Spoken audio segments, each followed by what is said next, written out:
I really don't understand what everyone is so upset about. The United States has done this before. Join the resistance! The United States of America has a fairly significant history in attempting regime change or achieving regime change. In 1989, during Operation Nifty Package, the U.S. launched a military invasion of Panama, aimed at capturing the de facto leader of that country, General Manuel Noriega. Noriega was removed from power and taken into U.S. custody to face charges related to drug trafficking. Sound familiar?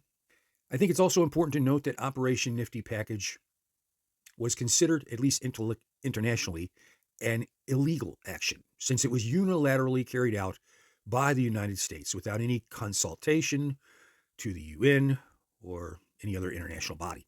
So it's important to point out here that Trump is not actually breaking precedent. This action of kidnapping a leader in that leader's own country and incarcerating that leader in the United States of America has already been done before by Bush 41. So I guess the question is, was the capture of Manuel Noriega in 1989 a good thing? Well, it was kind of a double-edged sword for Panama. On one hand, it ended a corrupt and repressive dictatorship, and it restored democratic rule. But on the other hand, it came at a very heavy cost. Hundreds of civilians died, the infrastructure was damaged, and the country's sovereignty was violated.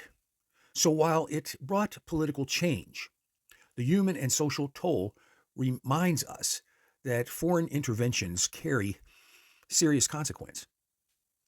You see, actions like this, well, they just don't affect the country itself. It also emboldens foreign actors, people like Xi from China or Putin in Russia, who can point to the U.S. and say, what makes this any different? It's a cautionary tale about global consequences of unilateral interventions. Now, I'm sorry, but I find it a bit ironic that Americans elected Donald Trump to keep America out of wars and put America first, yet his actions tell a different story. He's threatened Greenland, Venezuela, Canada, even European allies while pursuing an aggressive international policy.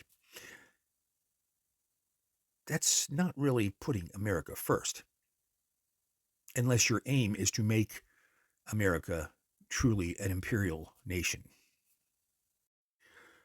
Now, Donald Trump has said that the U.S. will run Venezuela.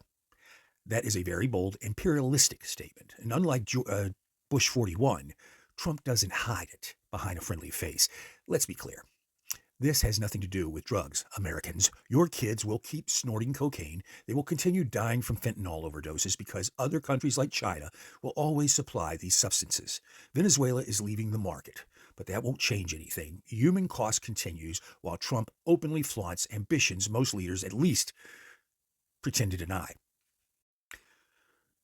So at the end of the day, I'm not impressed by the fact that the United States kidnapped Nicolas Maduro or flew him to New York and will soon put him on trial for drug-related charges. I would be much more impressed if the United States military had flown into Moscow, grabbed Vladimir Putin, and put him on international trial for murder.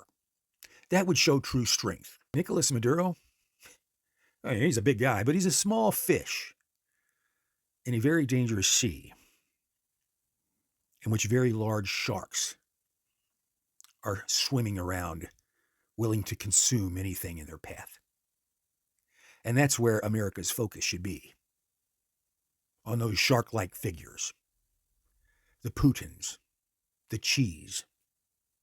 Those are where the focus should be.